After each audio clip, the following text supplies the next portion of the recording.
आज આપણે બનાવે છે આપણું ચાઇનીઝ ફ્રાઈડ રાઈસ અને એકદમ સ્વાદિષ્ટ રેસિપી થાય છે આ તો ચાલો આ હું તમને બતાવું કે આપણે કઈ વસ્તુની જરૂર છે આપણા વાસી ચોખા જે હું ગઈકાલે બનાવી હતી એની અંદર આપણે એટલું સોયા સોસ નાખજો તમે કે જેટલું કે તમને એમ લાગે કે જરાક તમારા ચોખા બ્રાઉન લાગે છે એટલું જ ને પછી આપણે જો બીજું નાખવું હશે તો આપણે એન્ડમાં નાખશું એને હવે આની અંદર આપણે બે ઈંડા પણ નાખશું અહીંયા છે આપણા બે ઈંડા જેની અંદર આપણે નિમક અને મરી પણ છાંટશું એમાં જશે 2 ચમચા જૈતુનનું તેલ અહીંયા છે મારી પાસે સ્પ્રિંગ ઓનિયન્સ જેને હું ફાઈન રીતે નાના કાપી લીધી છું અહીંયા છે મારી પાસે મેચ સ્ટિક કેરેટ્સ હવે મેચ સ્ટિક કેરેટ્સ જરાક થીક હોય છે આમ જાડા હોય છે શ્રેડેડ કરતા તો મને ગમે છે કે મોઢામાં ક્રંચ આવે અને અહીંયા છે મારી પાસે કોબી જેને કાપેલી છે અહીંયા છે એક બેલ પેપર જે ફાઈન રીતે કાપેલા છે નાના પીસીસમાં ને અહીંયા છે મારી પાસે મારું ગોશ જે બાફેલું છે જેને હું શ્રેડ કરી નાખી છું એ આપણે નાખશું આપણી ચોખાની અંદર તો ચાલો આપણે શરૂ કરીએ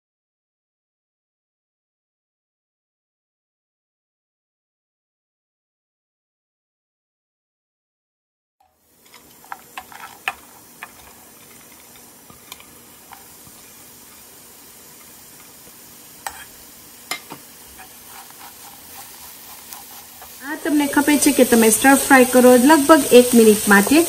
બહુ પોચું ના થઈ જાય પછી આપણે એની અંદર આપણી મયાઈ તળશું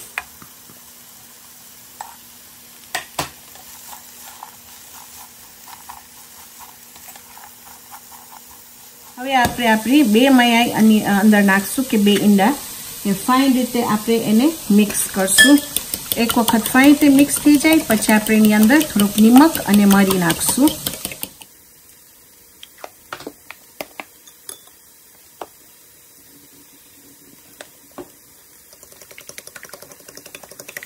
તો હવે તમે જોશો અહીંયા હું છે ને બધા આપણા બકાલા સાઈડમાં નાખી દીધી છું પછી આપણે અંદર આપણું ઈંડું નાખીને આપણે વચમાં એને રાંધશું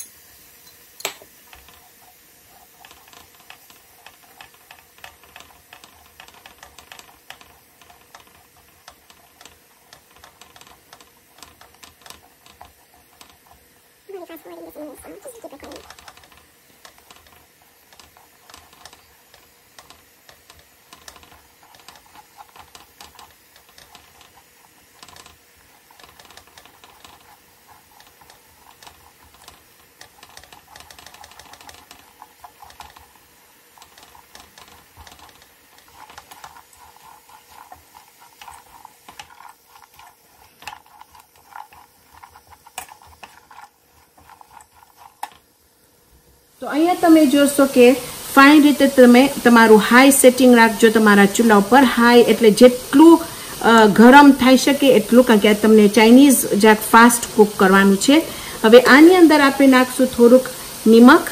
અને મને ગમે કે થોડુંક અંદર નિમક હોય તો પછી આપણે બહુ સોયા સોસ એની અંદર ના નાખવું ખપે સોયા સોસના લીધે આપણા બકાલા ને ચોખા જરાક પોચા થઈ જાય છે ને એ મને જરાય ના ગમે ને હું એની અંદર થોડી કાળી મરી નાખી હવે જો તમને ના ગમતું હોય તમને ના નાખવું હોય તો નહીં નાખજો મને થાય છે કે એનો સ્વાદ આ ચાઇનીઝ રાઈસમાં એકદમ ફાઇન લાગે છે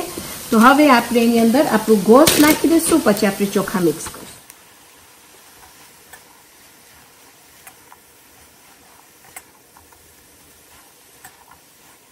તો હવે આપણે એની અંદર આપણા ચોખા નાખશું તો હું આસ્તે આસ્તે ચોખા નાખું છું લગભગ તમે એમ સમજો કે 1-2 ચમચા નાખવું પછી જરાક એને હલાવું પછી પાછું 1-2 ચમચા નાખવું એવી રીતે આમ કરીને હું બધા મારા ચોખાની અંદર નાખી દઈશ એવી રીતે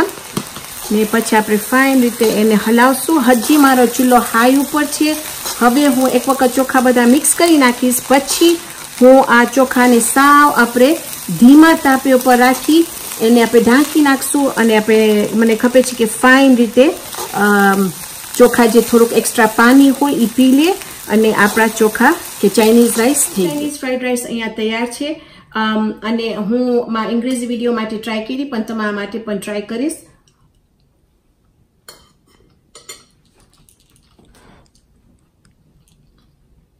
આપણા બકાલા હજી જરાક ક્રન્ચી છે જે મને ગમે તમને ગમે કે જો સાવ પોચા થઈ જાય તો તમારા માટે